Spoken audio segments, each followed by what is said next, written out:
Okay, well, thank you so much for coming back, and we appreciate it. All right. So, we're going to continue talking about controversial subjects. So, last time we talked about gender, Yes. and today we're going to be talking about therapy for same-sex attraction or homosexuality. So, probably the most hated subject out there right now. So, I'm a big reader, so I got some books I recommend. This is The Complete Christian Guide to Understanding Homosexuality by Joe Dallas and Nancy Haish.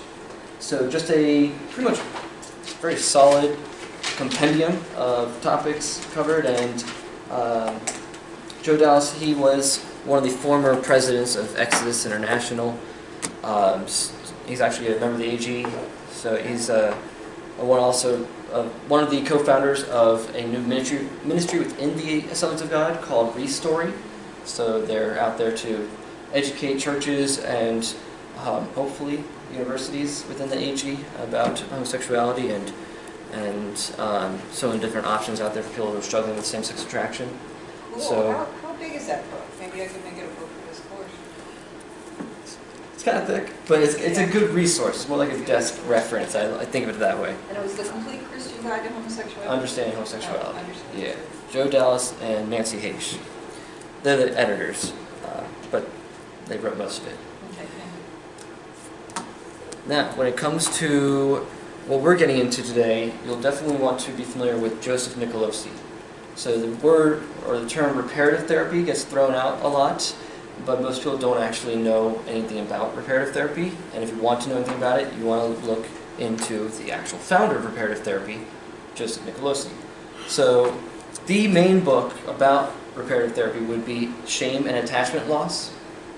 This is the most recent edition. I think he finished revising this in 2016, I think. And then A Parent's Guide to Preventing Homosexuality. So all about what it takes to develop into heterosexuality. So this is the revised edition, the first one he co-wrote with his wife years ago. He actually passed away in March 2017.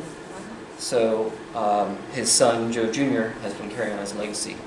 And I'll get into that a little bit more later. What was the last title that you remember? A Parent's Guide to Preventing Homosexuality. Oh, that's very interesting. As far as research on different studies and outcomes for different treatment approaches, this is just a really handy annotated bibliography by James, I'm going to mess up your name, James, Phelan. I forget how he pronounces it. Anyway, I know him. So he put together this bibliography of a whole bunch of different research throughout the years, various forms of therapy. So not just reparative therapy, but any therapeutic approach to help people with homosexuality. You can see there's a lot of ignored research out there on positive outcomes. Yeah. This is a book that I just recently finished going through with one of my clients. It's The Battle for Normality, a guide for self-therapy for homosexuality by Gerard van den Aardwijk. And it has a mouthful of a name. And he even has two more initials in there. I don't even know what they stand for. So Gerard J.M. van den Aardwijk.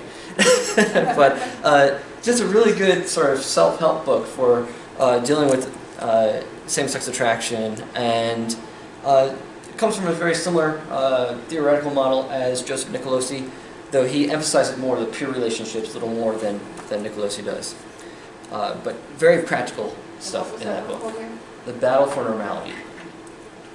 Alright, so just helpful resources. Once again, there's always stuff online as well. There's a whole playlist I have on my YouTube channel of videos about homosexuality. There's a few other organizations out there that you can get more stuff from. They have Facebook pages as well. The Alliance for Therapeutic Choice and Scientific Integrity, they have a Facebook page. You have to ask to become a member, and they pretty much allow anyone to become a member of that page or that group. And that's a good way to sort of mix and mingle with people that are in this field if you're interested in more. I'll get into that a little bit more in depth. There's more stuff as well if you want to dig into this topic more. So, First, I want to give the history of this topic and just try to stick to the facts as much as possible. So it helps to have the historical context. So traditionally, homosexuality was considered a disorder, and it was treated for decades primarily by psychoanalysts, which really they were the first form of professional treatment or therapy. So it was just sort of considered this is a disorder of development, really. So it was viewed as a problem with individuation and the triadic relationship. We'll get into that a little more. I can explain that real briefly. The typical psychodynamic triadic relationship that the psychoanalysts would see that would sort of be related to adult homosexuality, particularly in males, would be the over-involved mother. So you have sort of 3 persons in the family, and so the mother and child, or son primarily, when it comes to most of the treatment and research on homosexuality has been for males. So you're going to see mostly studies related to them. So a bond with mom and son that doesn't get broken, and a father who is either distant, detached, or rejecting. So that's the triadic relationship. So the son is bonded to mother, not bonded with father. As we proceed through this a little bit more, we'll explain that more in depth and how that relates to actually what we talked about last time I was here with gender, as well as with SSA, same-sex attraction. So primarily, it was being treated through psychoanalysis. Then in the 60s and 70s, just in general, the main form of therapy was shifting from psychoanalysis to then behavioral therapy. And then, so of course, then they were going to use more behavioral therapy to treat everything. And of course, that would include homosexuality. So one of the main ones was Joseph Wolpe. He used behavior therapy techniques to treat clients with unwanted same-sex attraction or homosexual behavior. So that might have involved things like systematic desensitization, confronting material that might elicit homoerotic feelings and working to be desensitized to them. Also training in how to respond to the opposite sex. And they were using almost any approach, even some aversive techniques. So associating pain with the same-sex attraction. So there might have been techniques used back then. But that was really it. What you hear these days is that anyone who does what they call conversion therapy is using aversive techniques. And that might have been used at one point in the past, but that is primarily a bygone era. And really, they were using aversive techniques in general for any sort of unwanted impulse. So it wasn't like homosexuality was necessarily singled out for that. But I'm not going to deny that some of those techniques that we definitely wouldn't use anymore were used back then. Isn't it used a lot for drug and alcohol stuff? I've seen in Russia, they use a lot of conversion techniques. Yeah, alcohol, so a little bit behind us in some ways, maybe. Well, yes. So then in the 50s, this is where you see the growing movement to depathologize homosexuality. So Evelyn Hooker did a sociological study of just 30 gay men in treatment and 30 gay men that were not in treatment. And she found no difference in their psychological adjustment. This was then used as the basis for removing homosexuality from the DSM. Because they now had something that would say, well, wait, no, this can't be a disorder if these guys are just as healthy as other men, and whether in treatment or not. So the guys who aren't coming for therapy seem to be just as healthy as those who are not. That was a bit of a premature conclusion that they had, because now everyone knows, it's not even up for debate, that homosexual people just have higher rates of pathology than the general population. Higher rates of depression, suicide, drug and alcohol use, higher rates as well of adverse childhood experiences. So now what they'll use is the explanation that it was, all of those things are explained by stigma, by internalized homophobia. So they're not denying that it's a reality, that they're at a greater risk of pathology. So then December 1973, the American Psychiatric Association removes homosexuality from the DSM-3. And this was under increased pressure from the gay rights movement. It was definitely a political decision. There was not a moratorium put on, okay, well, should we reevaluate this diagnosis and do more research on it? It was very much, there was a lot of political pressure put on them by the lobby. At the time, 40% of the 10,000 voting members were opposed to the decision, so it was not a unanimous decision.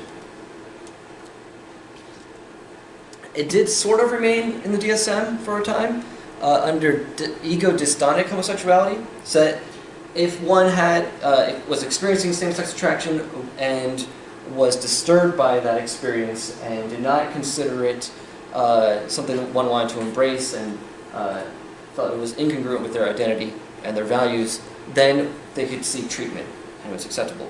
But even ego-dystonic homosexuality was removed from the DSM in 1986. In 1975, the APA put out their own position statement that said that we now as psychologists are going to be active, even at a grassroots level, in fighting stigma against homosexuality, and we're going to promote it as much as possible. So now they're taking a very ideological stance on this issue. And the APA claims that clinicians helping to resolve unwanted same-sex attraction or homosexual behavior are homophobic, and they're trying to repathologize homosexuality. So that therapists and psychologists that have continued to practice therapy for people looking to resolve unwanted SSA or same-sex attraction, they're repathologizing homosexuality. That's the stance they're making. A few years after the APA removed the homosexuality from the DSM, Exodus International was formed. That is, or was, the first real major umbrella organization for help for people with unwanted same-sex attraction. I'll get into that a little bit more in a moment. In 1991, NARTH was formed. That's the National Association for the Research and Therapy of Homosexuality. It's now called the Alliance. I'll explain that more in a moment. In 1998 and again in 2000, the American Psychiatric Association condemned reparative therapy, which is a form of therapy for people looking to resolve the issues underlying homosexuality. And then the APA, the American Psychological Association, made its own statement showing that they're concerned about the efficacy, the potential ethics and harm associated, and what they deemed a flawed theory of the etiology or the causes of homosexuality that the reparative therapists were using. So they mostly, for a time, they were just, well, we have our concerns about this, and so they reiterated them, but didn't necessarily outright ban it. In 2009, there was the APA Task Force Report on Appropriate Therapeutic Responses to Sexual Orientation, which is called the APA Task Force Report. And that is the official, and still, even as of 2019, the current position paper of the APA. It's massive. I have a copy of it. So, it's pretty big, and yet it's not big enough, because, as we'll get into a little bit later, they were very biased in how they did this report. So what are the different counseling options for people who have unwanted same-sex attraction, or at least have disturbances about having same-sex attraction? All right. You can say, in general, there's about three main approaches. There's gay affirmative therapy, which is the official approved approach of the APA and the ACA, the American Counseling Association. There's sexual identity therapy framework, or SIT, which is they don't take a position on the etiology of homosexuality, and their focus is more on identity and behavior. And then there's what you can sort of call in a blanket term, sexual orientation change efforts, SOCE, which is a bit of a problem term, so there's been efforts to try to better define that. It's a broad category, which you'll see in legal terms, defined as any effort to modify homosexual attraction, identity, and or behavior. So within that, that includes what people, at least the public or the media or just people who really don't know the field as well, they'll just call conversion therapy. That also includes ex-gay ministries and just other pastoral ministry approaches. It includes reparative therapy, and which is now called reintegrative therapy, and other just professional therapy approaches, which the Alliance is now trying to call safety. All right. Before I get into that, let me back up here. I want to show a PDF. But this was made by Portland Fellowship. They're a ministry in Oregon, and last year at the Restored Hope Network Conference, they handed out this flyer, and it really helped put some things into perspective, at least for us within the church, that there's differing views on Christian doctrine, identity, and homosexuality within the church, or supposedly within the church. You have two columns to the far left, which is where people will identify as being an LGBTQ plus Christian. And that breaks down in two different ways, which they sort of nickname on the far left, Revel, which is the idea that, well, we are gay and proud. We don't see any problem with our homosexuality, that it's a good and positive aspect of our identity. And so you have within there,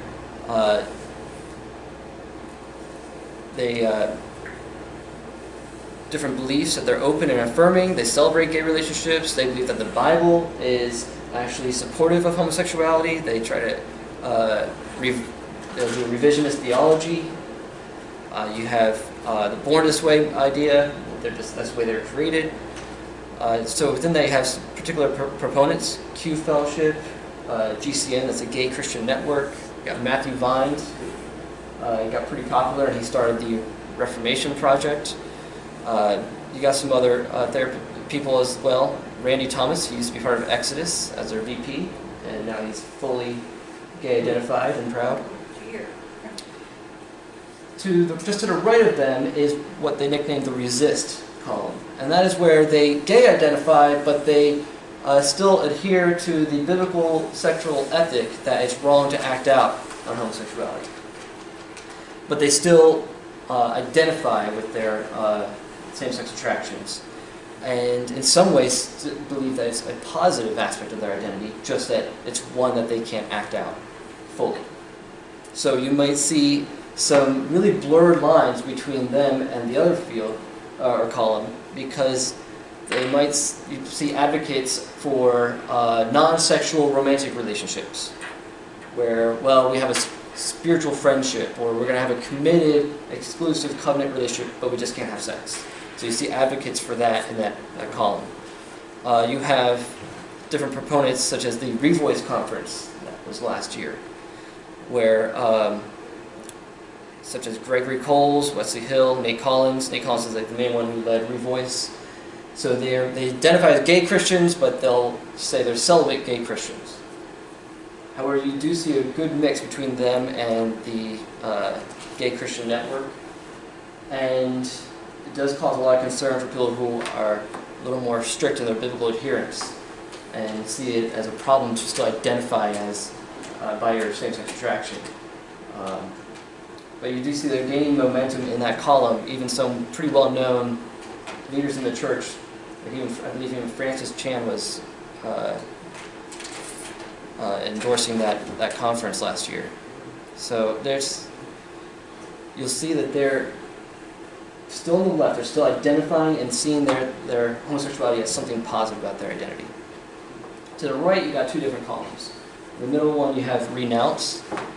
This is where, well, okay, homosexuality is not something positive, but it's still sort of like a cross you have to bear. The main distinction between them and the far right would be, the far right column they nickname rebuild, which is the idea that not only is homosexuality something to repent of, but it's also something that God has a plan for us to be healed of, at least at the root issues for it. Whereas the other column, renounce, just sees it as something you repent of, and you just have to deal with the temptation or the woundedness of it, or whatever the case may be, for the rest of your life. They're very much opposed to therapy efforts or ministry efforts to resolve the unwanted same-sex attraction. So you will tend to see in that column, the renounce column, a lot of your Calvinist brothers in Christ, such as the Gospel Coalition. So they will be opposed to identifying as an LGBT Christian, but they will not support ministries that help people work through the issues. Whereas the far right believes not only that homosexuality is incompatible with the Christian ethic, but also that it's a consequence of the fall and something that God does not want us to experience. So you'll see in their Restored Hope Network, and the different ministries under there, and different leaders in that ministry movement. So I just found this very helpful to help identify where different things were coming from, because I would be following certain people online, and then they say something like, all right, I'm not sure if I agree with that anymore, if that makes sense, and it's very difficult to tell where they're heading. And I got a few ideas with this, but I can go on and on about this, so I will just leave it at that for the most part. Did you have a question? Yeah. I mean, can I find this online? Yeah, just go to type in Portland Fellowship, Differing Views. It's right there. It's real handy little breakdown of the different positions that are out there right now in church. So, moving on. Gay affirmative therapy. This is different than just seeing a therapist who is just going to be neutral and not try to tell you one way or the other what you should do with your same-sex attractions. A true gay affirmative therapist actually makes a point to not be neutral. So whereas most of your secular therapists will say, no, you must not impose your values on your clients and try to influence or coerce them, not with gay affirmative therapy. For them, neutrality must be removed in order to affirm homosexuality and combat bigotry in the world, even if the client does not yet embrace a gay identity. So their aim is to move the client along what they call the coming out continuum. So it teaches that all pathology that's related to homosexuality is due to internalized homophobia and internalized heterosexism. So all of the society's rejection of homosexuality has been internalized, and that's why they're depressed, and that's like the sole explanation. I'm not denying that that's a factor. That definitely, some stigma does explain the depression and some of the issues, but it can't be the sole explanation. So but they definitely make a reductive argument that it is.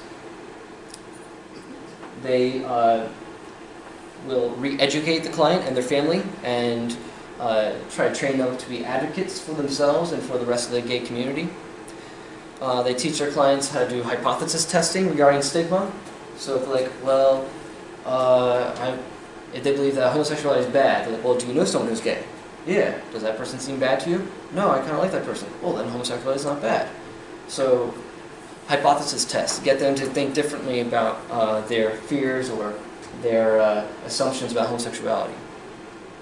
And there's the coming out continuum, to move the client along from just awareness of their same-sex attraction to then acceptance of it, to then integrating it fully into their lives, so that more and more people are aware of their gay identity, and then they try to get more and more people in their lives on board with it and supporting of it. So it becomes very much an activist movement. So not every secular therapist is necessarily a gay affirmative therapist. You do have some therapists who they don't know how to treat the issue, and they don't want to influence a client one way or the other. So they'll just be like, well, I don't know what to do with that. They'll just try to be neutral. But what happens is the client will end up reaching an impasse. Because at some point you need someone who's going to sort of agree with you on what your goals are once you settle on your goals. Having a neutral stance is probably the best way when you're dealing with someone who still demonstrates a lot of ambivalence about what they want to do with this. So I definitely have to take a neutral stance. When I get a client who comes in and they tell me, oh, I want to work my homosexuality or my same-sex attraction, and I first want to explore how seriously they are about that and how much thought they've really given it. I don't want to get in a position where we start doing some of the work and then they change their mind and then they say, well, I tried therapy, it doesn't help, or it was harmful to me. So you want to make sure that they really understand what they're talking about and they really thought it through. But once you set your goals, therapy is most beneficial when you have a therapist who agrees with your goals. Otherwise, your values as a therapist is going to dictate what you discuss and what you don't discuss, and what you encourage the client in and what you don't encourage them in. So being neutral all the time is not going to help them. So, and the gay affirmative therapist would agree, except they have a totally different ideology than I would have. Alright. Then there's sexual identity therapy. This is developed by Mark Yarhouse and Warren Throckmorton. They attempt to be neutral regarding the etiology, but I'm finding they're not just neutral regarding it, or agnostic, they're sort of like, well, we can't really know. Especially Warren Throckmorton, if you follow his blog online, he is increasingly getting more hostile toward those who follow a developmental view of how SSA develops. So they're more and more in agreement with the APA. Even Mark Yarhouse, who typically is conservative, he's been associated with the Revoice Conference. So at one point they were more just the neutral sort of approach, meaning that their focus was just on resolving the conflict between someone's personal and religious convictions and their homosexual orientation. So mostly what they would do in practice is to assist the client in living congruently with their faith while promoting well-being. So definitely know they were not going to make any attempts to change the attractions themselves. Now, that's just sort of the framework is mostly just the values and the guidelines for the therapy. The approach would be more, it could include a variety of therapeutic approaches, such as cognitive behavioral therapy or other postmodern approaches like narrative therapy. Alright, so SOCE, or sexual orientation change efforts. Like I said, it's a very broad term, it's inclusive for all approaches to change either homosexual identity, feelings, and or behaviors. It includes religious approaches and secular approaches, so just therapy approaches. It can involve professional therapy or totally untrained, non-professional therapy or help of some sort. It includes licensed therapists and practitioners and unlicensed. So even can be so broad as include not just counseling, but seminars, books, prayer ministry, self-help, support groups. It's such a broad term. And it's also used kind of interchangeably with conversion therapy. So that is a bit of an issue. We'll get into it in a little bit more in depth. So all the different types of SOCE, there's ex-gay ministries, which to me is also a bit of an inadequate term. Because I work with a lot of guys who they had same-sex attraction, even as long as I can remember, but they never quite identified as gay. So to say ex-gay didn't quite fit their identity either. So, but that's just sort of a name that developed early on in this movement and kind of stuck. Some people use ex-gay, some also say once gay. And the real movement began just around the same time as when the homosexuality was being removed from the DSM. And so there's a lot of conflict in the culture at the time, especially in California, where a lot of these ministries first started. You got a lot of homosexuality, especially in this San Francisco area, And so a lot of people that are engaged in homosexual practice were finding themselves not satisfied with that lifestyle, and started finding answers in the church and finding some resolution to their attractions. So one of the first leaders was Frank Worthen. He started a ministry called Love in Action, which was later named New Hope. And he wrote the book Steps Out of Homosexuality. It was at the library here. I remember reading it years ago. I hope it's still at the library here. So just kind of like the grandfather of this field. And these guys who started these ministries were trailblazers because they didn't have a whole lot of social support. Homosexuality was stigmatized in the world and the church. So the churches were really skeptical about helping people who were trying to leave homosexuality, and the world was all about trying to accept it and then also persecute at the same time. So just very tumultuous times when these ministries were developing. And a lot of them weren't necessarily therapists or trained therapists or psychologists. A lot of them were just people who left homosexuality themselves and now wanted to help others. And so some of them became pastors, and some of them went on to become therapists, but a lot of them were just self-help groups. So as individuals were leaving homosexuality, various ministries appeared both in the Protestant churches and Catholic churches. Roman Catholic Church has Courage, which is more like an accountability group. It's not a very, at least from what I've heard, it's not as sophisticated as a therapeutic approach. It's more of an accountability and support group for guys. In the Mormon Church, they had Evergreen. For Jews, there's Jonah, which originally was called Jews Offering New Alternatives to Homosexuality. Later, they changed the H to Healing, and they had to get shut down in, that was 2015, due to the Southern Poverty Law Center leading a lawsuit against them. So, 1976, various ex-gay ministry leaders then formed Exodus International as an umbrella organization. So a lot of people were confused, Exodus, thinking that Exodus was a ministry itself, that all the different ministry members were Exodus, and so on. But actually it's just the umbrella organization for a variety of ministries across the globe. Then there was, from 1998 to 2009, Love One Out. It was a conference from Focus on the Family, started by John Polk. And these ministries may include self-help, pastoral care, or professional counseling. So when someone went through an Exodus ministry, it didn't necessarily mean that they were seeing a therapist. It could have been a therapist, could have been a self-help group, pastor. So there's a lot of variety in these ex-gay ministries, and still are. And of course, if you do some digging, you'll find some scandals. John Polk, who started Love One Out, decided to return to homosexuality and divorce his wife Anne, and she ended up still continuing in the field. You've got some of the early leaders in Exodus, like Wayne Vesson, I think, and a few others. They sort of recanted their ways and decided to become like watchdog, advocates or activists to fight against ex-gay ministries.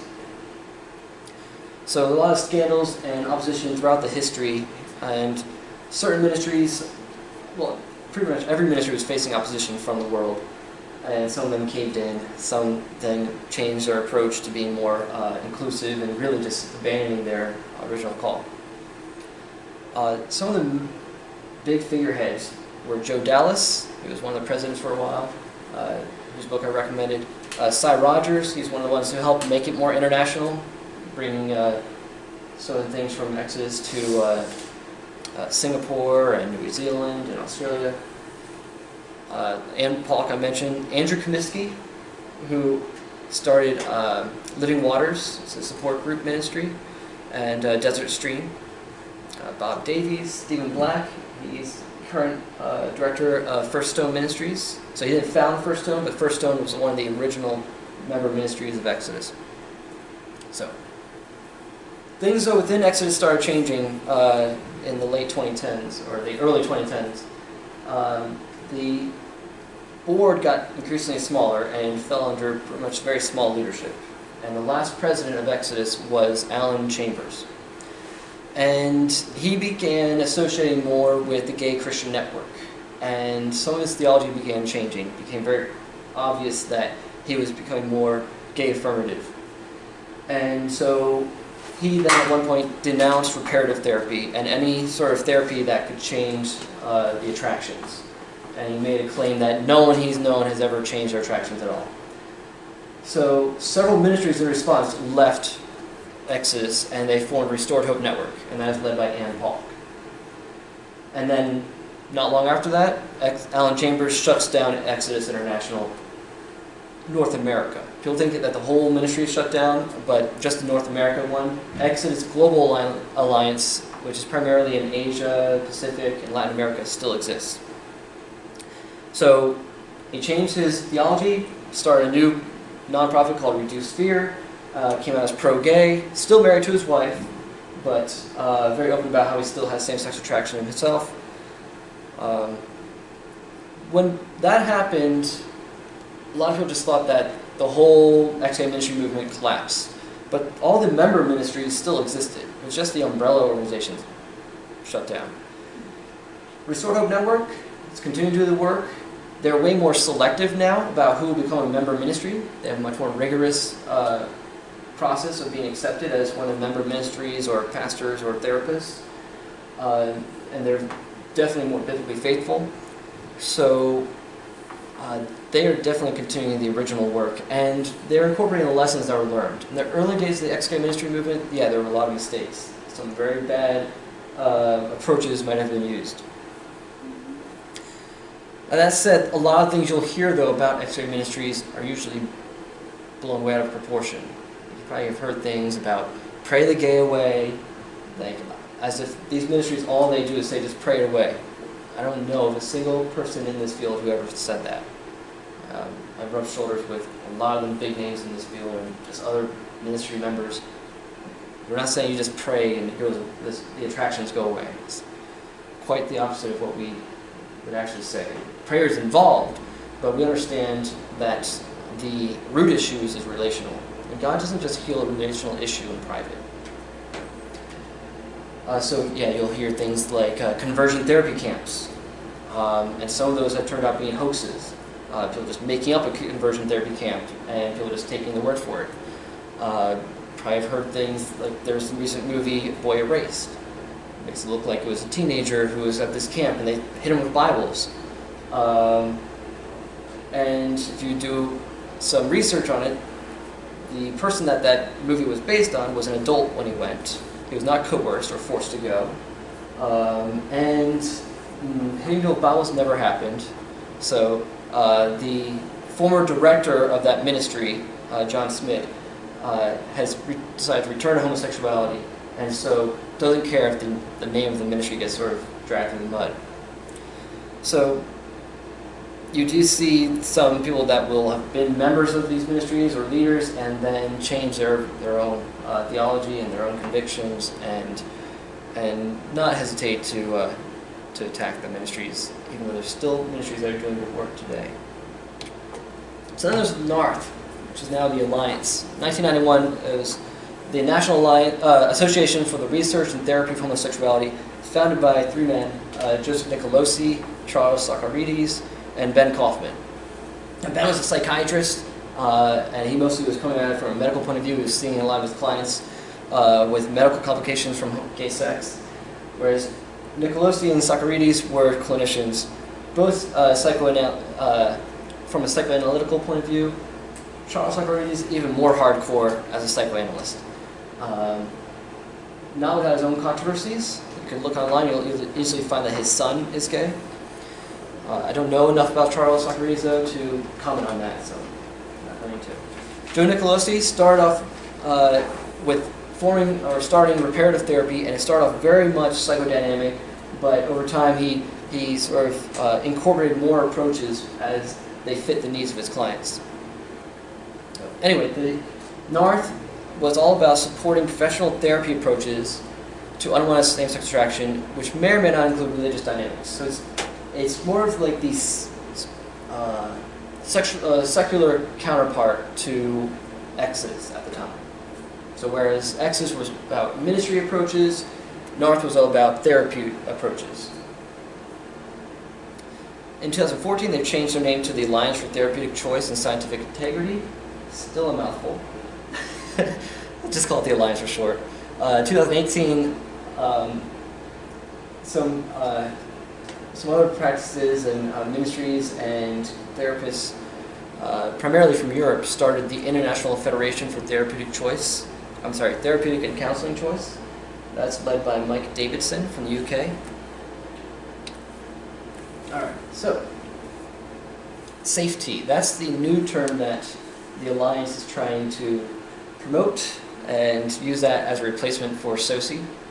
So what that means is sexual attraction, fluidity, exploration, and therapy. So they decided in 2016 to debut that new term and make it inclusive of various therapeutic approaches, but make it exclusive so that it's only for licensed therapists who can be practicing safety.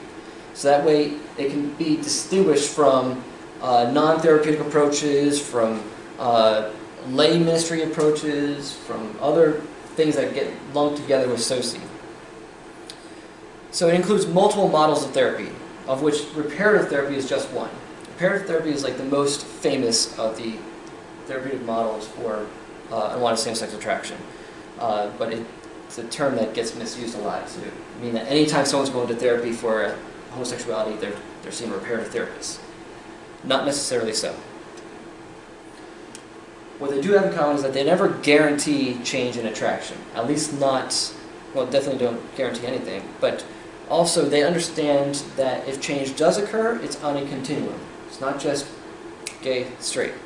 And there's not even an agreement within the Alliance about whether or not to deem homosexuality as a disorder again. So there's a lot of variation within the members of the ministry. They don't have an official stance on is homosexuality a disorder. Alright, so let's talk a little bit about reparative therapy, since that is the most famous approach. And most of your therapists in the Alliance will have been influenced, if not trained, by Joseph Nicolosi and at least utilize his developmental model, though they may integrate the approach with other models of therapy. So, it's based on a psychodynamic developmental model. So like the triadic relationship I was mentioning before, it's mostly based off that. Over time, he incorporated more of a relational approach rather than a strict psychoanalysis, where the therapist is just like a blank screen and is not very, say, engaging with the client. Like, I was trained by a neo-Freudian psychoanalyst for my internship, and used the couch and everything. And so, for him, the ideal session is one in which the therapist doesn't say a word. Like that's the ideal session. And he would tear me apart whenever I did my evaluations, because I would record my sessions, and he's like, oh, "You talk so much," because I engage with the client. And Joe Nicolosi was finding that clients actually want to be engaged. They need more of a relational approach. They don't want that blank screen approach. And also incorporate more trauma-informed approaches as well. Especially in the latter years, they incorporated EMDR, and that's eye movement desensitization and reprocessing. So because they're finding so much of a link between homosexuality and trauma, but not just trauma in the ways we typically think of, but just unmet needs.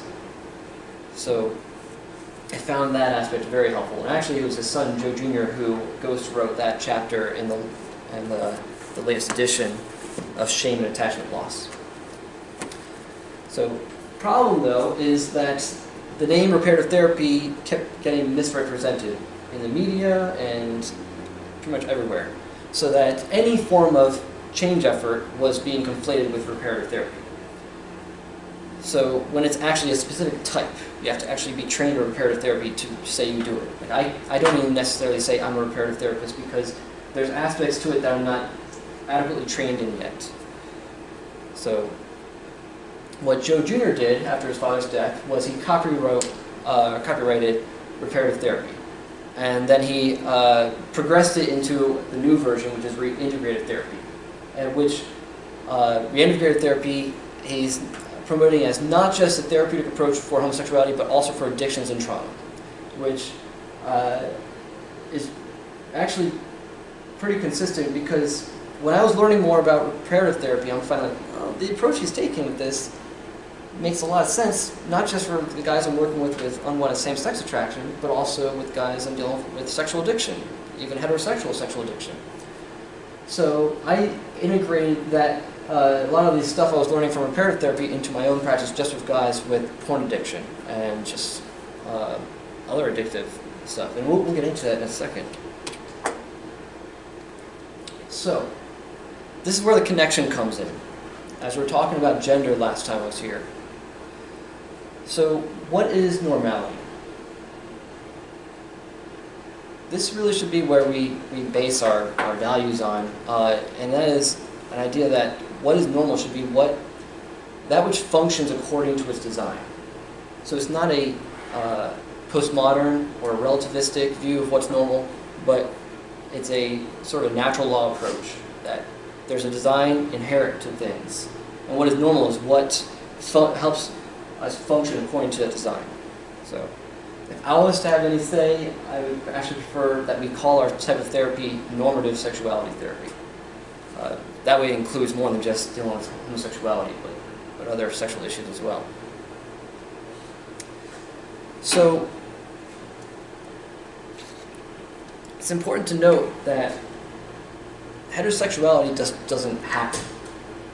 A child to develop a heterosexual attraction later in life needs to have certain things in place. Needs to have certain developmental experiences and relationships. And that all develops within a context of the family. So both boys and girls begin bonded to the mother. You spend 9 months in her womb, she nurses you, she cares for you, she's attentive to your needs. That is your first bond. Like it or not, like, oh, that's a lot of pressure on moms, and why can't dads do that? Sorry, it's just in the family context, that is the best way to develop well-being as a human, is with a family with both a mom and a dad. And both mom and dad play certain roles. So mom helps make that first attachment. She's your first love or attachment object. Now both boys and girls have to later on individuate from mom and become their own person. Boys have the additional task of disidentifying with mom and then identifying with dad. So they have a double challenge. They need to individuate as a person, as well as they need to disidentify with mom, who they're originally bonded with, and begin identifying with dad. And this needs to happen by age 3-ish, 3, 4 at the latest. So they need to start associating with dad. He becomes their gateway into manhood, into the world of men, and into being accepted as a male. As they do that, they begin bonding with their father, and then they bond with male peers and any other brothers. They become secure in their identity as a male. And it's the opposite sex that becomes foreign, that becomes viewed and felt as other. If that does not happen, if the opposite sex is not felt as separate from you, as different, as complementary to you, heterosexuality will not develop. So the precursor is to bond with your own sex. So there's a lot of other contributing factors. You probably went into that in your book earlier, and I'm not going to go into that in depth.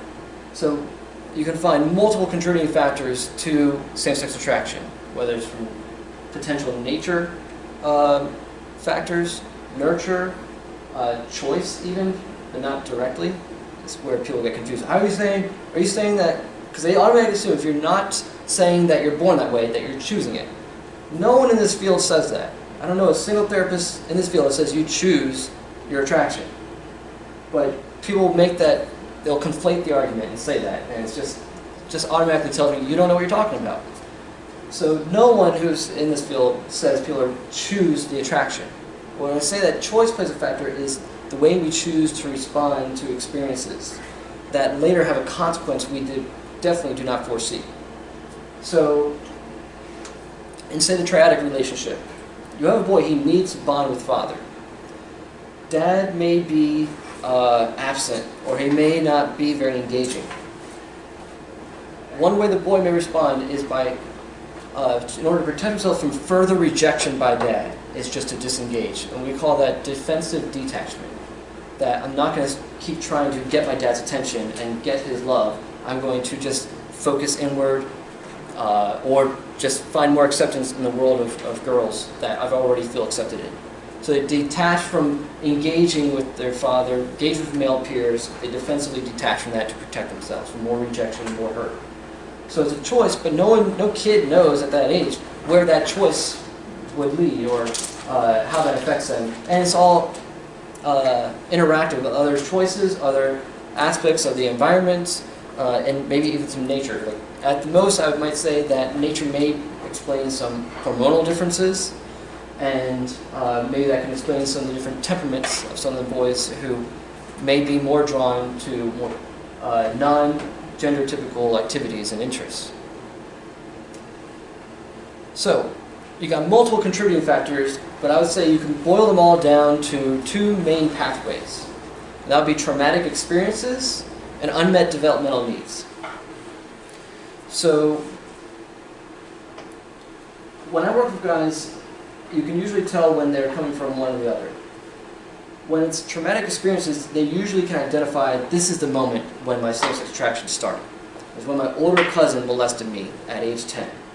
But they can point to that. Before that, I never had any attraction to the same sex, but when that happened, I know that's what started it. Now, there's probably some other factors in there as well, because there's been plenty of other guys I worked with who they've experienced an early unhealthy sexual experience and did not develop same-sex attraction. So it's usually a combination of the two, but when they can identify that, it makes it more easy for them to externalize the issue, as well as actually helps with treatment in some ways, because it helps reduce the shame to a greater extent than those who have more of the developmental pathway, because they can externalize it. Here's this thing that happened to me that's external from me. Now, there are plenty of other ways that causes shame, of course. I would say their prognosis is a little bit better when it's from a traumatic experience. The more difficult one is when it's unmet developmental needs. That's going to go back usually further to early in childhood, about age 3 is where that starts. If they didn't make that first bond with the father, or they just somehow did not develop a sense of security in their gender. So the key factor, because you can see all these people have different contributing factors, but the key one is growing up with that sense of gender shame or gender inferiority. There could be multiple explanations for how that developed, but that is sort of the key thing. Is do you end up having a sense of shame over being a male? If you don't feel like you measure up as a male. With girls, you can see this as well, but in a little bit of a different way. So there's a few pathways for girls, but the ones who develop more of the masculine nature will be the ones who are rejecting femininity, and it's usually because their view of femininity is weak and just a disadvantage. They view being a girl as a disadvantage. And one thing that usually helps lead to that would be being in a household where their mom is being abused by her husband or boyfriend. You would think that what she would do is unite with mom and be more sympathetic toward mom. But what that does is actually she sees her mom being abused and sees it must be a bad thing to be a woman. That spells weakness. This is all happening unconsciously. Okay, this is not like they're rationally thinking through this stuff. All this stuff is happening at an emotional level. So, to prevent that from themselves, they want to develop strength. And so they emulate the masculine. They reject femininity and emulate the masculine. Another way you might see that is when a girl is really close to her dad, and the dad sort of treats her like a boy. And so she bonds more with dad than even her mom, and she views mom as other. So this is sort of the pathway you see of the women who will tend to take more of the masculine role in a lesbian relationship. The other type would be women who later in life explore lesbianism.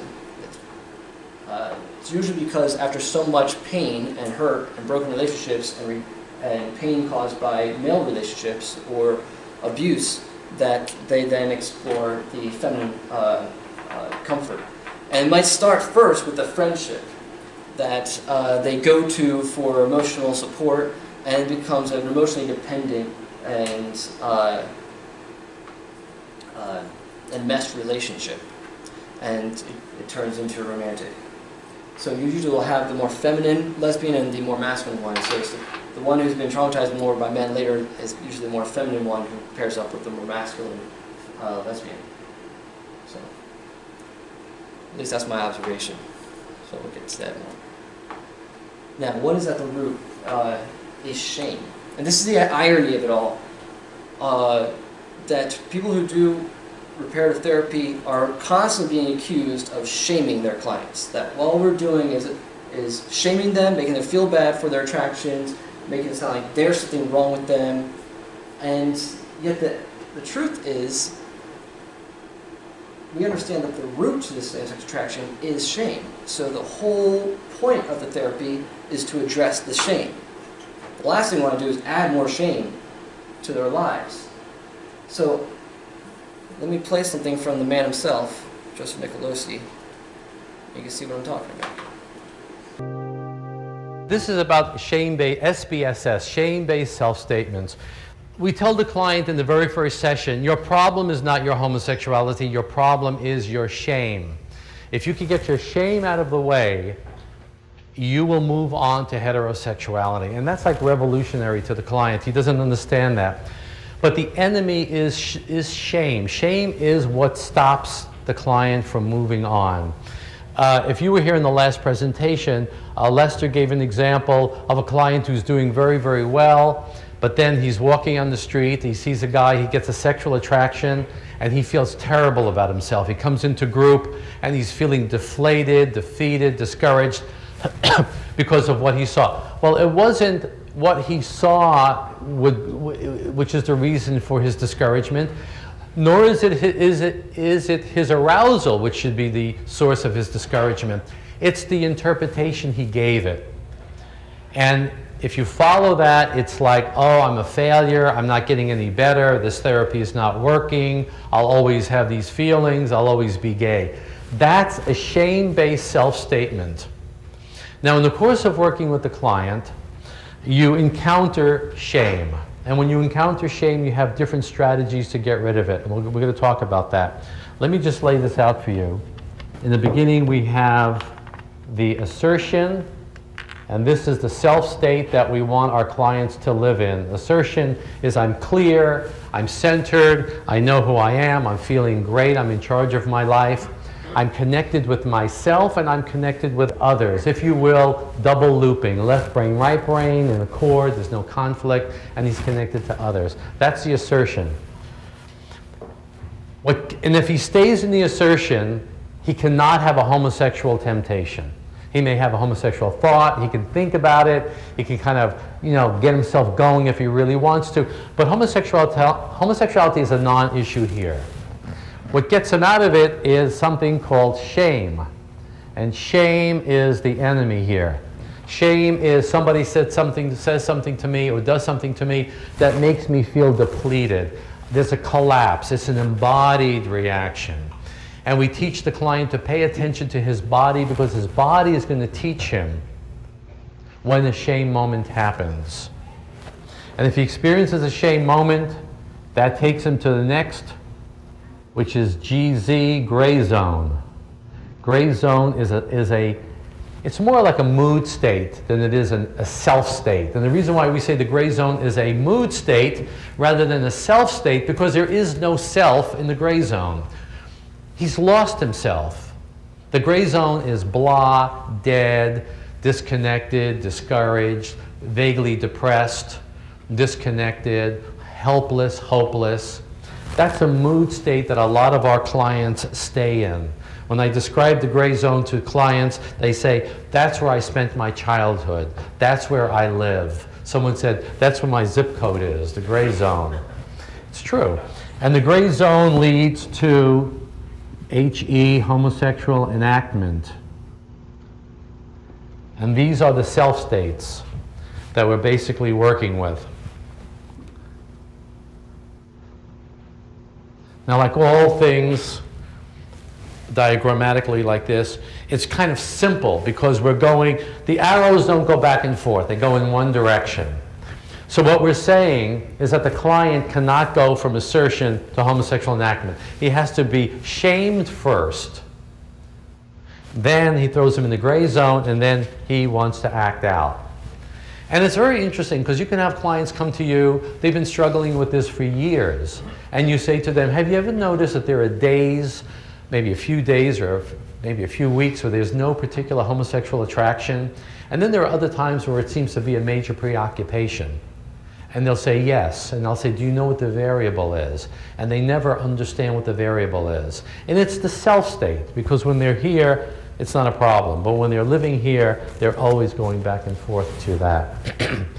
In addition, we have this other, which is G for grief. And those are the self states. And the client learns to find out from moment to moment, what self state am I in? Where am I at? And the way he's going to answer that question is by going to his body. His body will tell him. So the preceding scenario, when the client says to me, I acted out last week, or I acted out last Saturday night, I will say to him, okay, you acted out last Saturday night.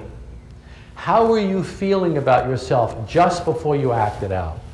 And they always say the same thing, I don't remember. Because they were in the gray zone, they don't remember. That time-space trance state that we were talking about earlier.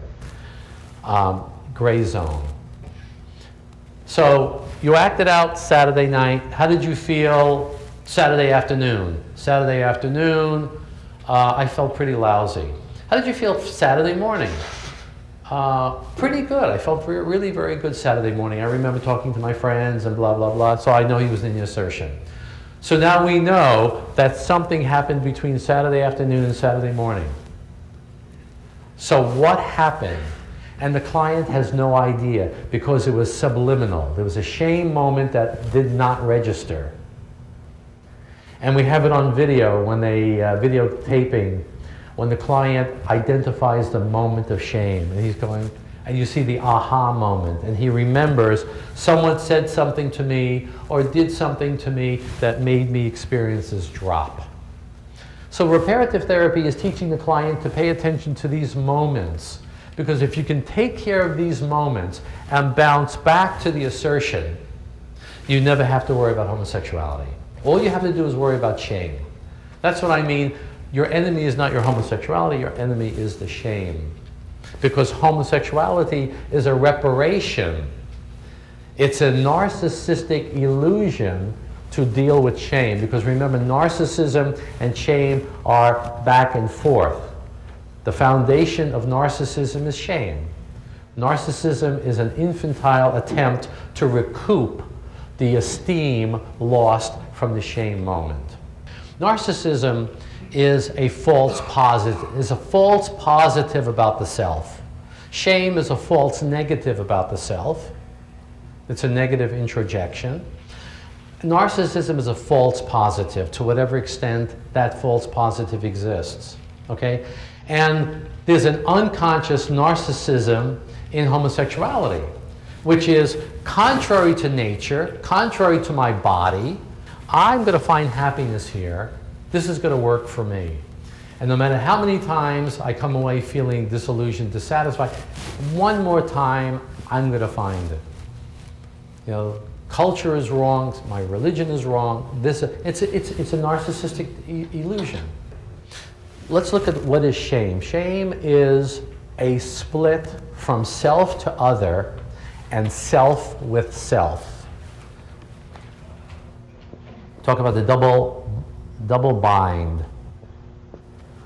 The double bind is the creation of shame moments. Double binds are interactions that create shame. And a double bind is as follows. Somebody does something to you that creates in you a negative feeling. And when you attempt to express that negative feeling, that negative reaction, the person responds with continued attack. And you try to express that, but you get further attack until you just drop. You're hopeless. You collapse. And it's an embodied collapse.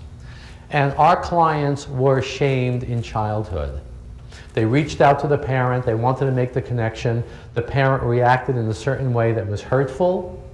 They tried to express that hurt in the only two forms that people express hurt, anger or sadness. And that anger or sadness got punished. You're upsetting mommy, you're upsetting the family, you're upsetting the stability of the family. So the lesson was shut down, collapse, give up your power. Now it's very interesting. Freud wrote a paper in 1917 called Melancholia, Mourning and Melancholia, 1917. And he said, now we're getting now to the family background.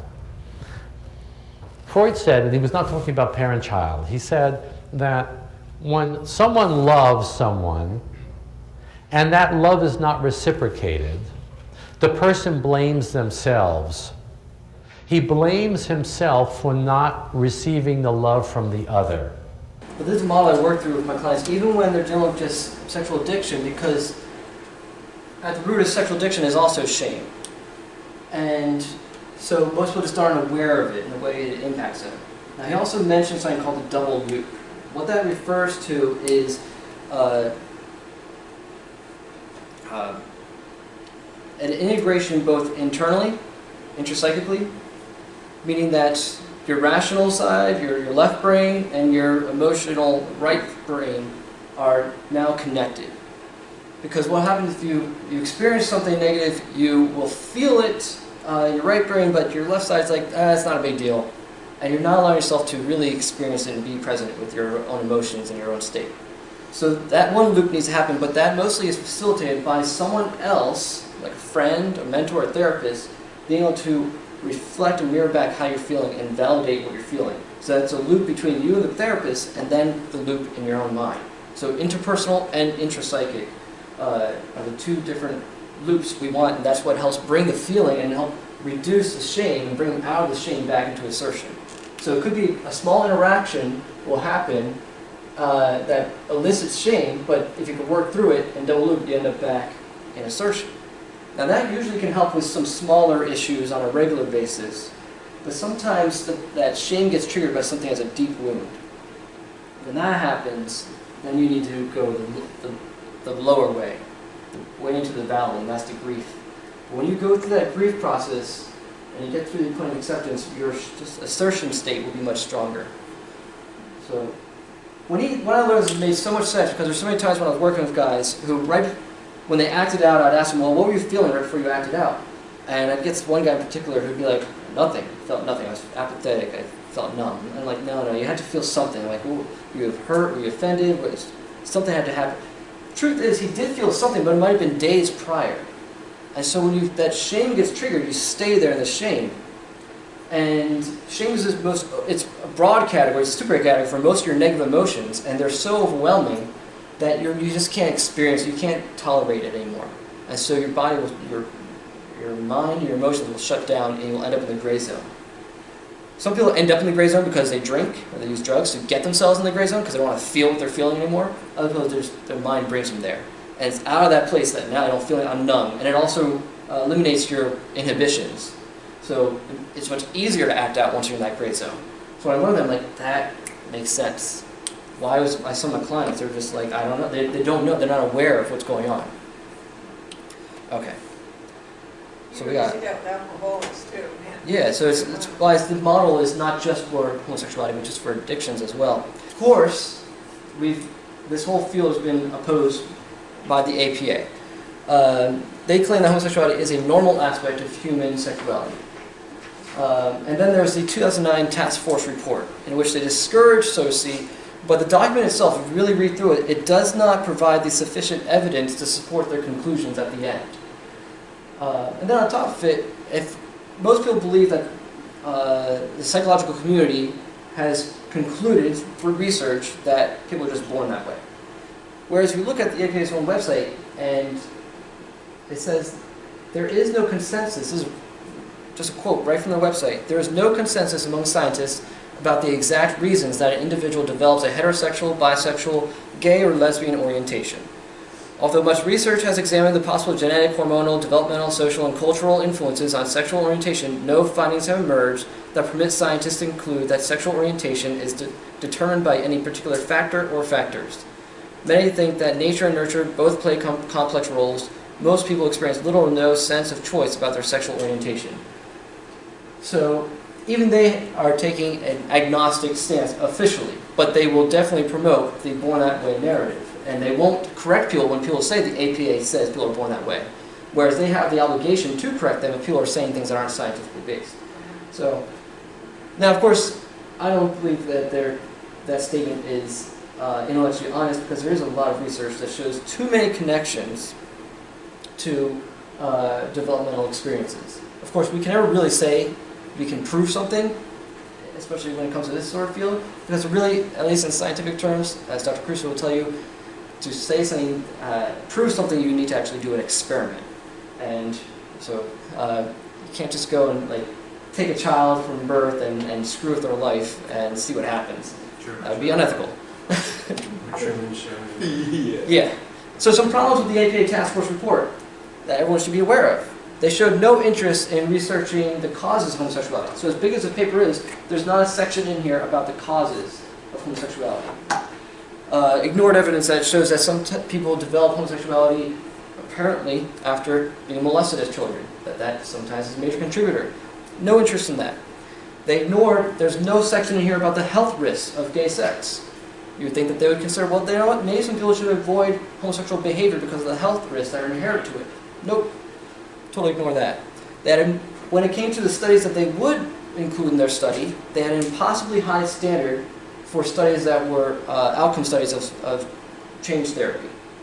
That they did not also apply to studies of harm or just other outcome studies for other types of therapy. So the standards for rigor were disproportionate.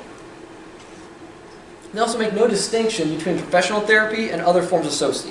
So you can't tell if they're talking about actual professional therapy or people going to some lay counselor or professional pastoral counselor. They don't make those distinctions. So when they say something's harmful, you don't know if they're talking about seeing a professional therapist who follows a code of ethics, or if they're talking about going to some conversion therapy camp that may or may not exist. And on top of it, only gay activists who are already stated as being opposed to SOCE were selected for the task force. And there are a number of therapists from North who applied and they were denied. So there's no diversity. They already had their minds made up going in. And they ignored, they showed no interest in claims of success. So different studies that showed success, they totally ignored them. Now, some helpful things to know what the report actually says in a few pages, but here's just one, page 43. Given the limited amount of methodologically sound research, we cannot draw a conclusion regarding whether recent forms of SOCE are or are not effective. So they even say that there's not enough evidence to really make a conclusion if it's effective. And another spot they say the same thing about whether or not it's harmful. And yet this report is what is cited in multiple states when they push for a therapy ban for minors. They use this report because at the end they conclude, well, it seems to be harmful. But yet they did not provide the evidence to back up that conclusion at the end of the report. And when it comes to claims of harm, the chief study they cite is Shidlow and Schroeder's, which was just a retrospective study. And if you find, you can look online, you can see how they marketed the study originally. Was they primarily marketed to gay bars and gay magazines, and they asked people, are you a survivor of homophobic therapy? Now, are you going to get respondents who are happy with their therapy? No, you're going to get a biased sample. Now, they realized that was wrong, so they went and changed it, but they already revealed their bias by doing that at the beginning. So, starting in 2012 with California, different states and cities have banned therapy for minors. We have about 15 states, including Washington, D.C. You got multiple cities that ban it. Philadelphia bans SOCE for minors. So when they can't pass it in a state, they pass it in a major city. And they use primarily this report to justify those bans. They say that it's harmful. And then last year, California went so far as to try to pass a ban for everyone, and using it as a claim that it's fraudulent practice. So they weren't just going to ban therapy, but by the way the bill was worded, it would ban books, it would ban seminars, conferences, anything that does not promote a pro-gay agenda. They had the support for it. The author of the bill, Evan Lowe, decided at the last minute to not bring it to Governor Brown.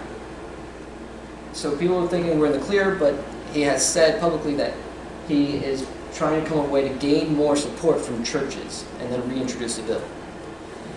If that happens in California, what happens in California then sort of travels across the rest of the country. So what really, most of these bans need to be challenged. Right now there's a ban for minors in Maryland, and one of the therapists I know, Christopher Doyle, is suing the state because it's pointing out how this is a violation of our constitutional rights because it's a violation of free speech. Just dictating what a client can or cannot talk with a therapist about. So, what often gets ignored are studies of positive outcomes. These are just a few. North 2009, a study of 882 participants, 34.3% reported change in orientation. In 2000, there's a study that prior to therapy, 67% reported exclusive same-sex attraction. Post-therapy, only 12.8% reported exclusive same-sex attraction. Also, which is hopefully going to be published this year, are the result of a 5-year longitudinal study that was started by Nicholas before he died, along with Carolyn Pala, of clients that are in his practice. And they gave the halfway results a couple years ago, and they found that their well-being had increased, and they had a 2-point change in identity and a reduction in their same-sex attraction. And then just last year, another study was released by Santero, Whitehead, and Ballesteros of 125 men who found that therapy was both safe and effective in reducing the same-sex attraction and increasing opposite-sex attraction. So, there we go. I stretched just 5 minutes, man. All right. Well, thank you so much for having me, guys. I don't know if we have time, but if anyone has any questions, please. I got so much stuff. I got research, studies. You said you're online too, right? Yeah. I don't think you gave us any of that, did you? If you go just to YouTube, type in my name and PsychoBible. So that's, you'll find me that way easily, and find my videos and my playlists. So I have my own content as well as playlists of other people's videos. Well, thank you again very much. Thank you.